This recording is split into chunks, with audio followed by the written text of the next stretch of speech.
Matthew 28:11, Jesus says, "Come to me, all who are weary and heavy laden, and I will give you rest. Take my yoke upon you and learn from me, for I am gentle and humble in heart, and you will find rest for your souls.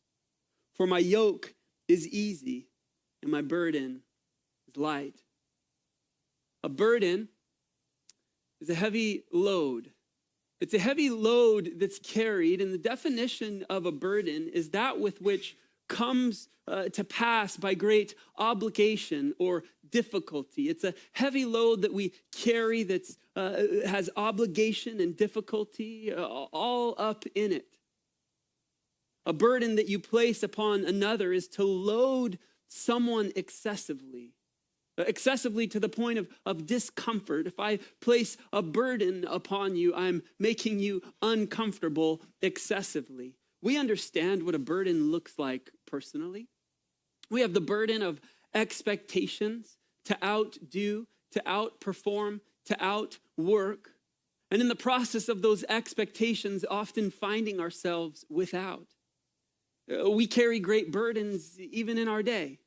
The burden of internal or external attitudes, the burden of failures, the burden of griefs, the burden of mistakes past, the burden of jealousy, the burden of unforgiveness that we carry that amounts and begins to become this heavy load that's harnessed to us and we carry everywhere that we go.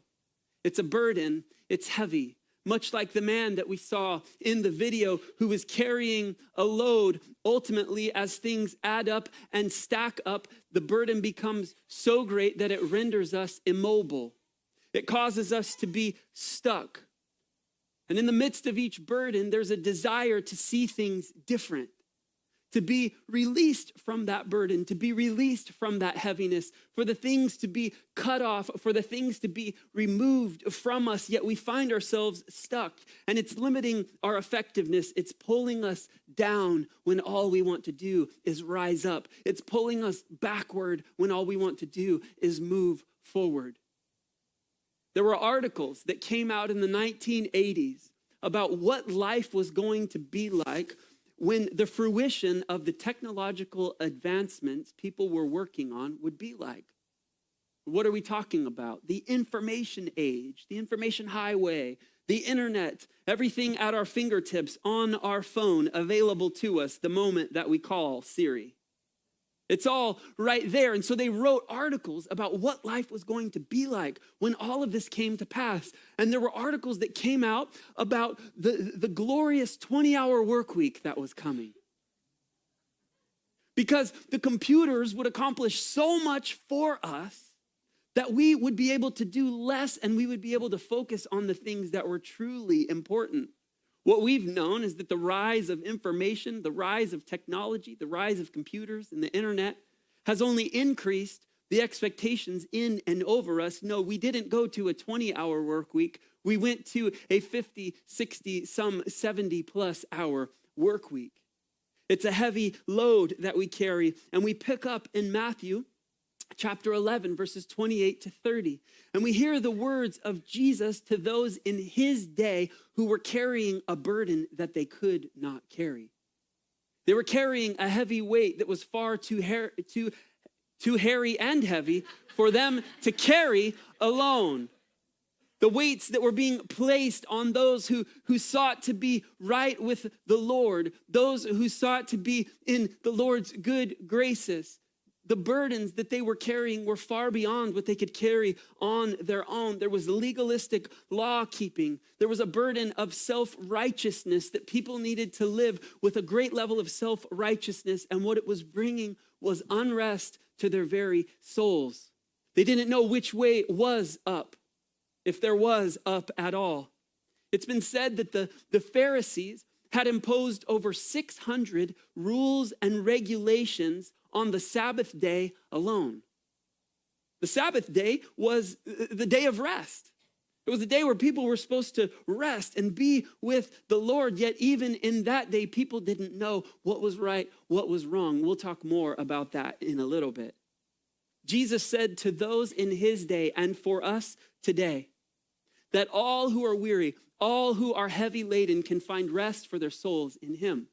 We know that the soul is so important. Our mind, our will, our intention, our emotions, it survives physical death. Yet the things that weigh us down weigh down our very soul. And Jesus says, come. Jesus says, come to me. He's like the man in the video who would cut the very ropes that have us entangled. He says, come to me. You'll find rest. That heavy weight, that heavy burden that you're carrying, bring that to me. You'll find rest, and you'll find rest for your soul. And when you come to him, you bring that weight with you. Harnessed up, strapped up to whatever it is, coming to him. And Jesus doesn't say, pray 5 times a day. He doesn't say, get it all figured out, then come to me. No, he says, come to me and come as you are. Come with everything that's in that basket, everything that's in your load. Come to me, come as you are, you'll find rest. You'll find rest for your very souls. Come to me, 11:28. All who are weary, all who are heavy laden, I will give you rest. The inclusion of all who are highlights a condition that already exists. We're already weary. We're already heavy laden. That's the prerequisite to coming, having a burden, having a heavy burden, a burden that we cannot carry. He says all who are. He's calling all who are weary, all who are heavy laden to come to him. And weary in this context, it's an internal exhaustion caused by trying to find rest for one's life, rest for one's soul by the works or the wisdom of man. They're weary because they can't find their own way. Heavy laden indicates that someone at some point who was already weary then had an additional load dumped onto them. They're already burdened. There's already something heavy. They're already weary. And now a load got dumped on top, rendering them immobile, heavy laden. It's a load that's dumped upon that person. It illustrates this person already weary, an unbearable load was dumped on top of them. In Jesus' day, the rabbinical teachings had become so demanding that there were standards and formulas for essentially every human activity or decision. There were standards that they had to adhere to, and ultimately those standards were impossible to keep. Nobody could keep them. They alone wouldn't even keep them, and we'll talk about that a little bit more, but there was a religious system in place. The scribes would work out all of the rules. They would work out all of the regulations based upon their best interpretation of what it was, and then the Pharisees would separate themselves from all normal activity in order to be those who would externally adhere to all of these rules. Yet we know throughout Jesus' teaching that they would not internally adhere to all of these rules. In Matthew 23:4, Jesus, talking about the scribes, talking about the Pharisees, says this: they tie up heavy burdens and they lay them on men's shoulders, but they themselves are unwilling to move so much as a finger. They're tying up the heavy burdens upon people, weighting them down, bogging them down with all of this stuff, yet they themselves are not willing to lift a finger to do that internally or help anyone else with their load. They tie people down. They did not adhere to these restrictions personally, nor were they willing to help others accomplish it. They just said, here's the rules, figure it out. There were commands in scriptures, and then there were supplementary rules and restrictions and regulations that were added on top of those commands in scriptures. As mentioned, over 600 rules on the Sabbath day alone, which was supposed to be the day of rest. I mean, imagine what the rest of your week is like. If that's your day of rest, man, I don't know. I don't know what the week's going to be like from there. The command was not to work. And then on top of that command to not work were all of these added things. I want to give you an example because here's the deal. The command was not to work. So what the scribes would have to do is then determine what was work. Okay, work was a burden. So then they had to decide and define what a burden was for people. And here's how they would define it. Like, let's say the weight of something, weight that would be carried by a person.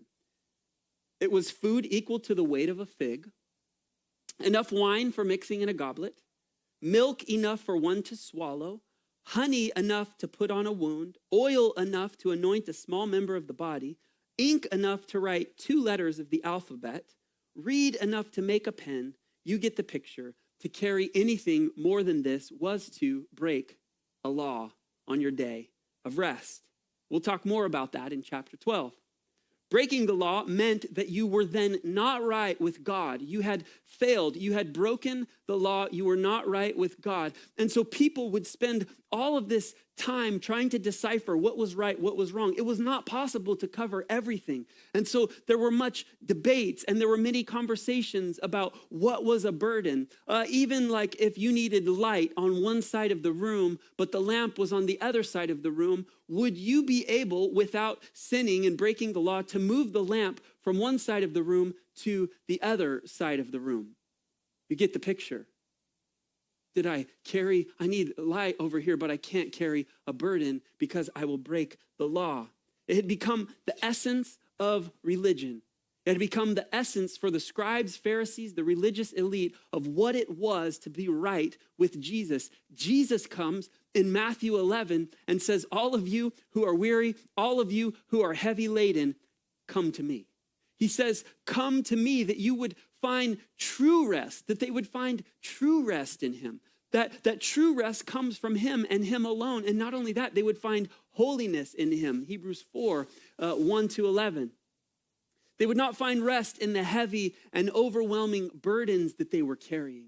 They would not find rest in adherence to the rules because they couldn't even adhere to the rules. Here's the deal. He sees our condition, yours and mine, and he alone is the one who wants to do something about it.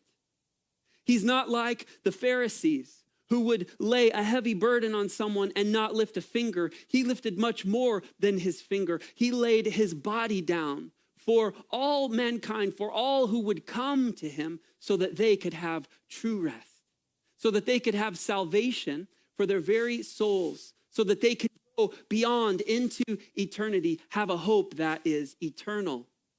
They were telling everyone what they weren't, everyone what they hadn't done, everyone that they weren't enough. And Jesus is saying, come to me, all who are weary. Come to me, all who are heavy laden, because I am enough. Because I'm enough. And because I'm enough, I'll give you rest. Because I'm enough, I can give rest for your very soul. Jesus says, come, all who are weary, all who are depressed, all who are despairing, all who are discouraged, all who are unable, all who are incapable, all who are without, all who can't make a way for themselves. Come to me. Come to me. He started out saying, blessed are the what? Poor in spirit, for theirs is the kingdom. Blessed are those who are just like this.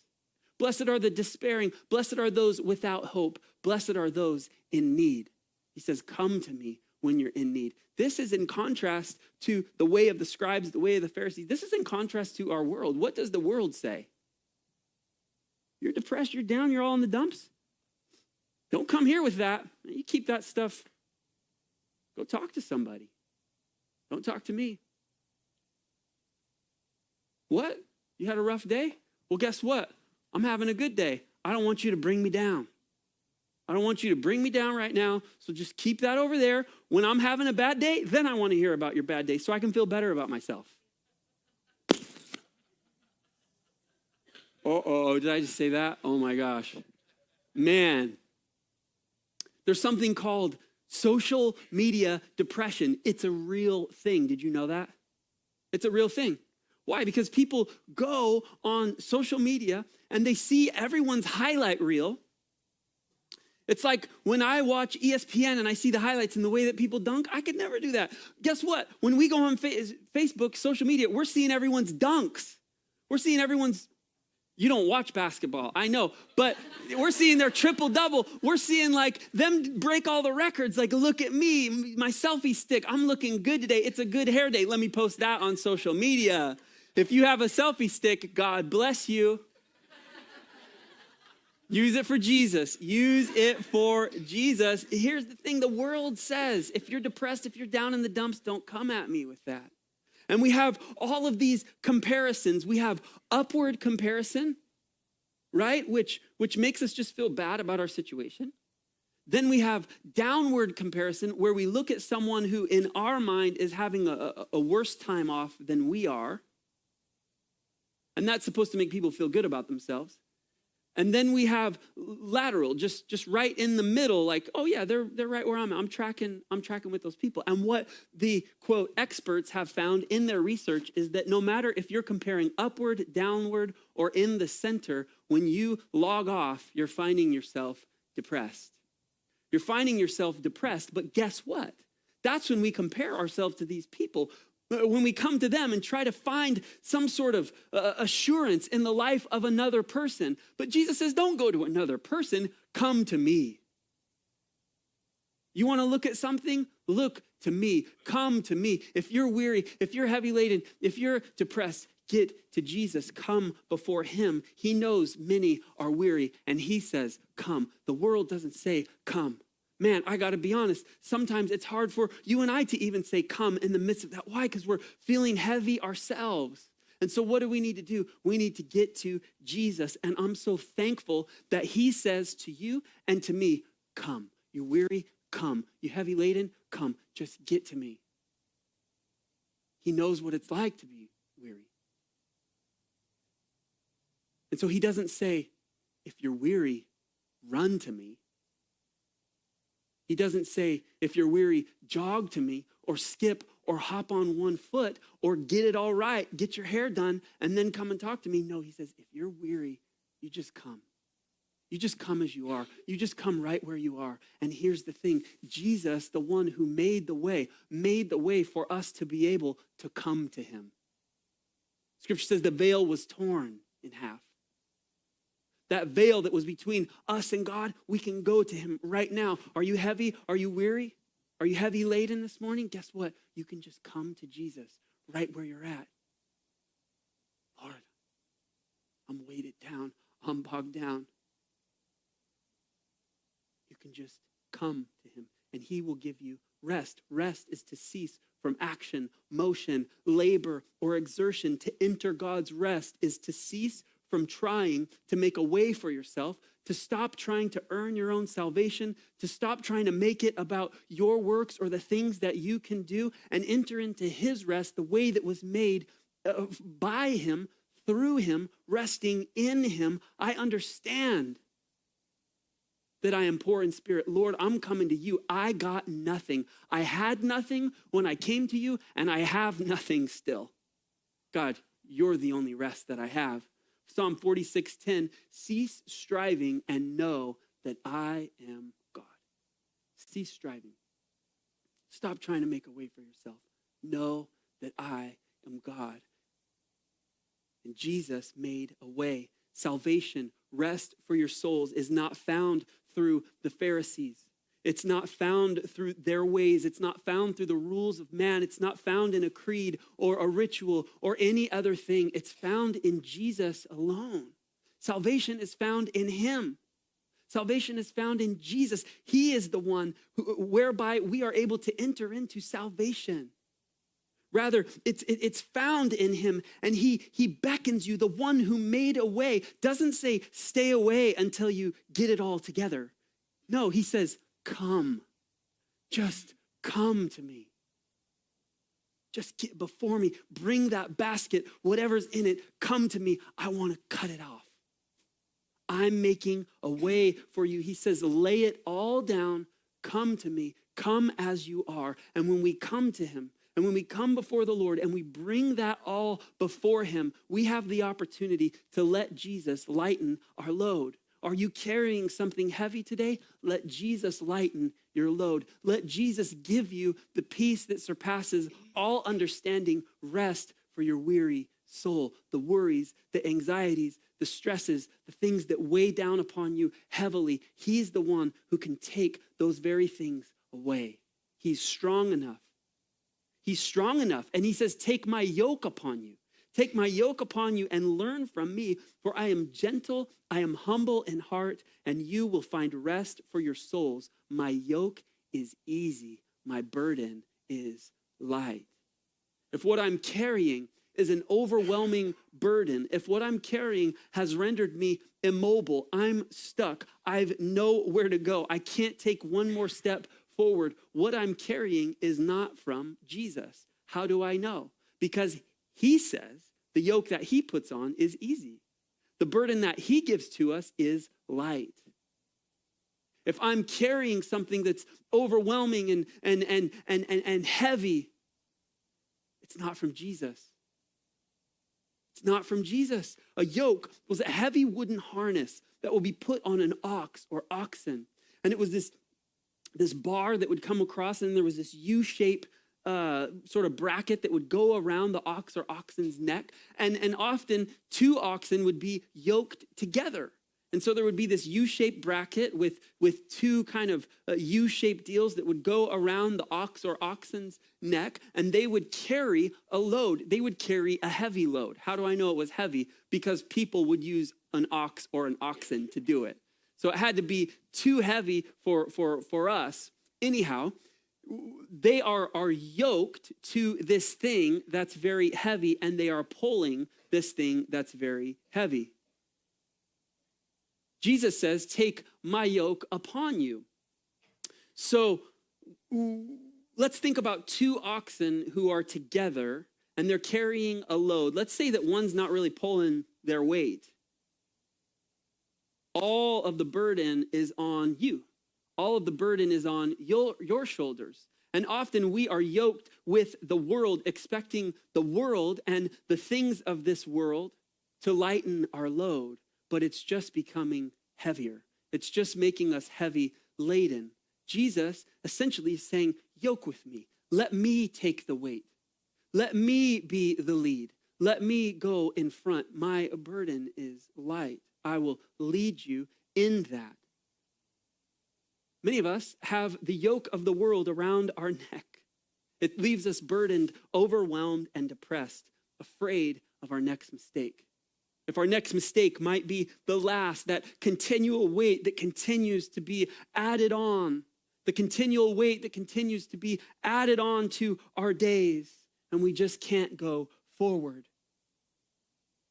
Those Jesus was speaking to had the weight of the world on their shoulders, the weight of man, what men wanted them to be, the weight of the Pharisees, the weight of the law on their shoulders, and they were not able to accomplish it. Why were they carrying that weight? Because they thought that if they didn't carry that weight, they would have no way to salvation, and Jesus came to show them a different way. Peter referred to the law as a yoke in Acts chapter 15, verse 10. We're going to read that. Now, therefore, why do you put God to the test by placing upon the neck of his disciples a yoke which neither our fathers nor we have been able to bear? But we believe that we are saved through the grace of the Lord Jesus. He's saying to the religious leaders, why are you trying to put a yoke on our shoulders that we weren't able, that our fathers were not able to bear? They couldn't do it. And we're not able to bear. Let me tell you something, Peter is saying. We can't do enough to justify ourselves. We can't do enough to make our own way. We can't do enough to earn God's favor, Peter argued. He says salvation is by grace alone. It's by grace through faith alone. That's the only way. There's a story about a young man who meets a rich older man. He has great monetary wealth. And so he comes to him and he says, how did you earn your millions? He's a multimillionaire. He says, well, when I was young, I was given an apple. And I took that apple and I polished it. And I polished it all day because tomorrow was the market day. And so I polished that apple all day. I mean, I made this thing perfect. I made this thing spotless. I got every blemish out of that apple. And then the next day I sold it at the market for 20 cents. And with that 20 cents, I bought 2 more apples. And then I spent a couple days polishing those apples, making them perfect so that they could be sold for a profit. And he says, and I worked my way up all the way to $1.60. And the young man says, wow, that is a lot of work. That's how you made your millions? And he said, no, after I earned $1.60, my wife's father died and he gave us $2 million. That's us. We're trying to polish the apple. We're trying to figure it out. We're trying to make it all work for ourselves. We're trying to figure it out. And Jesus is saying, hey, you have an inheritance in me. You have an inheritance in me because I've made a way. Would you take that?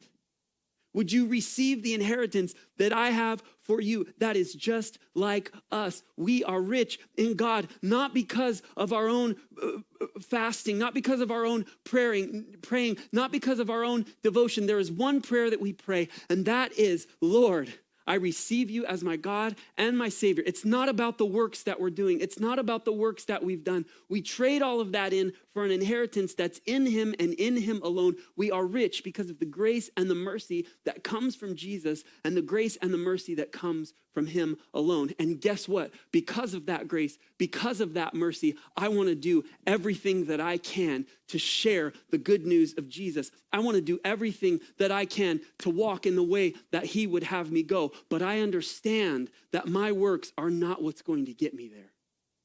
He already did the work. He did the work and he makes a way for us. Jesus offers us rest for our souls. 2 Corinthians 5:21. He made him who knew no sin to be sin on our behalf so that we might become the righteousness of God in him. What does this mean? This means that Jesus became sin for us. And when he became sin for us, we inherited his righteousness. We inherited it. It was given to us, poured out upon our lives. Ephesians 2:4-5. But God, being rich in mercy because of his great love with which he loved us, even when we were dead in our transgressions, made us alive with Christ. By grace, you have been saved. I was dead in my transgression, but made alive by the blood of Jesus, by his what? Grace. This is difficult for a lot of people to understand. It's difficult for us to accept. It's difficult for us to receive. Why? Because when we accept the grace and the mercy of Jesus, that free gift of grace that he gives to us, we are no longer the hero of the story. He is. I'm no longer the hero of my story. He's the hero of my story. He's the hero. Jesus offers this rest. He says his yoke is easy, his burden is light. Jesus came because we could not carry our own load. The people in that day could not carry their own load. And in Matthew 11:29, as he continues on, Jesus says, learn from me. He says, learn from me. What do we learn from him? We learn that he is the way, that he is the truth, that he is the life, that no one comes to the Father but through him. I don't come on my own merits. I come on the merit that he made when he died on the cross, that salvation, Acts 4:12, is found in no one else. Salvation's found in him alone. Salvation's found in no one else. What he gives, the way he made, it's by grace. There's nothing I can do. There's nothing I could have done to earn it. It's a free gift from him. Ephesians 2:8-9, for by grace you have been saved through faith, that not of yourselves, it's the gift of God, not as the result of works, so that no one can boast. I don't get to boast about it. I don't get to boast about making my way. I just get to boast about him. Scripture says if you're going to boast, boast in him. I'm boasting in him this morning. Can you tell? Romans 11:6, but if it is by grace, then it is no longer on the basis of works. Otherwise, grace is no longer grace. If it's based upon works, then it's no longer grace. You can't have it both ways. Either it's grace or it's not. And I'm here to tell you, it is grace. It's grace. It's his grace. Grace, God's unmerited, undeserved, unearned favor poured out. The gift that comes from him and him alone. Titus 3:5, he saved us not on the basis of deeds, which we have done in righteousness, but according to his mercy. He didn't save us according to the deeds. He didn't save us according to our resume, the things that we can put down. No, he said, let me show you my resume. Let me show you what I've done. And his resume is what makes a way. That we are saved by grace alone is an incredible gift.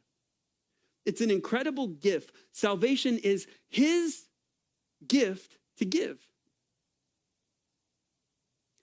It doesn't work like this. Okay, Jesus, you pay the bill, I'll cover the tip. We don't get to go Dutch on this thing. We're not going to split it in half. We're not going to split it up. I don't get to do the tip. I don't get the bill. He says, give me the bill. I got it all. I got it all. We don't get to split it up. We don't go Dutch on this. We don't get to give the tip. It's not the result of works. We don't get to boast in this. I don't get to say, well, I covered the tip. He says, no, you don't get the tip. I got the tip. I got the whole thing. I got it all. It's not the result of works. And so, okay. By the way, we have a star here. Tigard basketball, girls basketball. About a month and a half ago, I got to go to a Tigard girls basketball game. They got 4th in state. Yeah, isn't that cool? And our very own Danny Lyons was on the Tigard girls basketball team, and they got 4th in state. And in the final game, she had 5 3-pointers. I was like, can you show me how to shoot, please? I need a little bit of help. Anyway, she got 5 3-pointers, player of the game. I mean, that is so cool. Anyway, I had the opportunity to go to some of her games. And about a month and a half ago, my father-in-law went to one of her games. And so we were heading on in to the game, and we were going into the gym. And when we got to the door, there was someone who I actually knew was at the table at the door. And so we went up to the table, and what she said was, it's your lucky day. You get to go in for free. And I'm like, yes, praise the Lord. I get to keep the $5. Come on, John, let's go. And John said, nope, I'm paying. Did you hear what she just said? She said, get in here for free. Come on, let's go. He goes, nope, I'm paying. I'm paying. And he's standing at the door, and he's pulling out his money, and he's giving her the money. And as he's giving her the money, I'm like, do you know what we could buy with that? You know, we could go out for hamburgers or something. And so he's standing at the door with $5, and they're going back and forth. She's like, no, it's go in. Like, I want you to go in. He's going, nope, take it. And she's going, no, head on in. Like, it's free. It's all good. You know, head on in. He's saying, nope, take it. Well, guess what? We're doing that, you guys. We are holding our $5 at the door, and we're saying, take it. And he's going, no, I already made the way. Just head on in. It's a gift. It's free. And then we go into the game, and we come back with, you sure you don't want the $5? No, I don't want the $5. He doesn't want your $5, and he doesn't need your $5. He paid the whole way. You don't get to go halves on this. You do not get to go halves on this. And so my question for you this morning is, would you allow Jesus to be the hero of your story? Would you allow him to be the hero of your story? Would you allow him to be the hero of your life? Would you allow him to give you the gift that only he can give? And that gift is grace. That gift is unearned. That gift is something that you could not earn. That gift is something that you cannot earn. It's his grace, and he gives it. All he wants you to do is come and say, Lord, I know who you are. I know that you've made a way for me where there is no way. I know that I can't pay my own way. I'm going to put my $5 away because my $5 is absolutely nothing to you. But I'm something to you. And because I'm something to you, you made a way for me on the cross.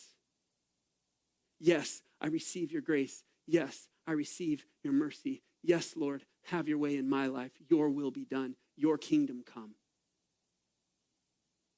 Would you accept his invitation? Would you allow Jesus to be the hero of your story?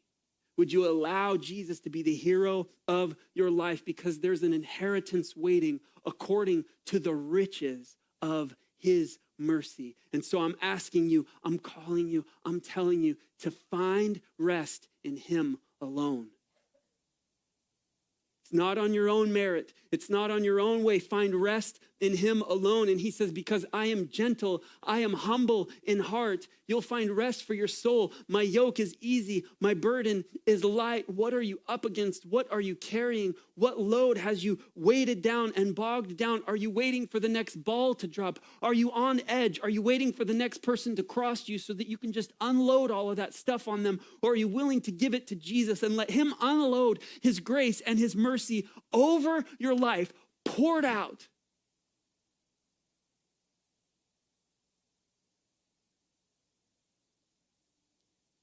Cuts it off and takes it away. As far as the east is from the west, your sins are no more. It's a beautiful exchange. It's an exchange like no other. I give you everything, which is really nothing. Exchange for everything, which is really everything.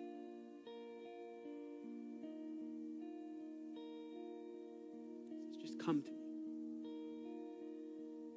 Bring all that. Just come to me. You don't have to tell me. I already know. I already know what yesterday's been like. I already know what you're carrying. I already know what you're weighted down with. Before you even pray, I know. Before a word even comes out of your mouth, I know all he wants you to do. And maybe it's all that you can do is just come before him, is just come to him. You can't run, you can't crawl, you can't walk, you're immobile, and you just come before him and you say, Lord, you know I'm asking you to take it.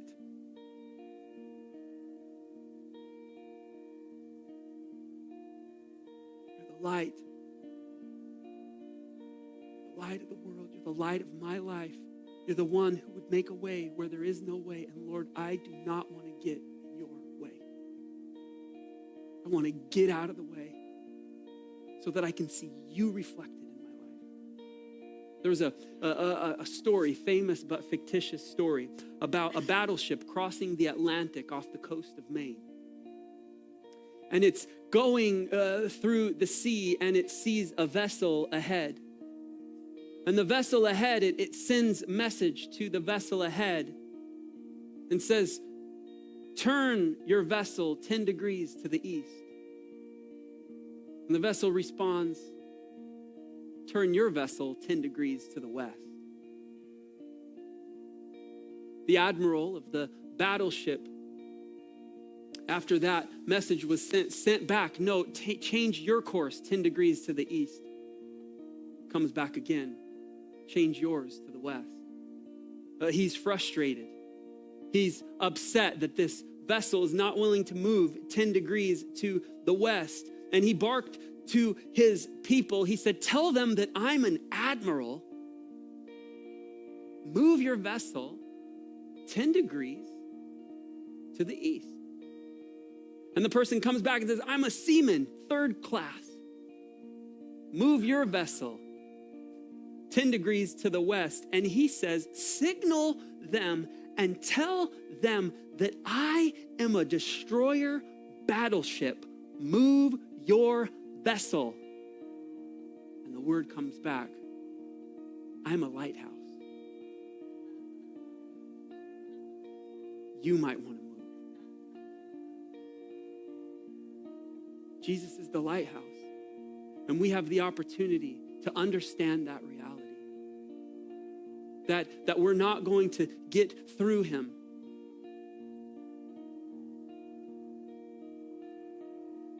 But life is found through him. We're up against things that will just sink us. He's the lighthouse, the light of the world, the rock of your salvation, the creator, the sustainer of your soul. He's the Alpha and Omega, the one who knows your life yesterday and today and future. He's the one who wants to make a way where there is no way. And if you're the hero of your own story this morning, that's not the way. If you've allowed yourself to become the hero of your own story, you have the opportunity to come before Jesus and say, Jesus, I want you to be the hero of my story. You're the victor, and the victor has won already, and I win by and through you.